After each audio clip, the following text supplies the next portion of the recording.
حضرت عثمان رضی تعالیٰ عنہ کو ذو نورین کا لقب کیوں دیا گیا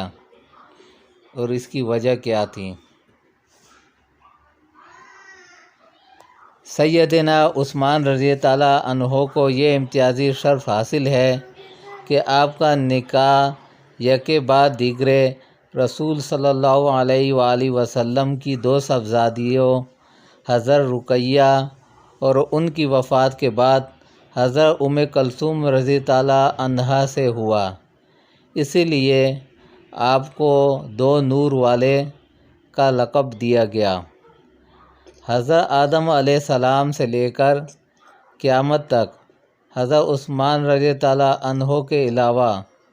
کوئی ایسا سعادت مند نہیں جس کے عقد نکاح میں ایک ہی نبی کی دو صاحبزادیاں آئی ہو۔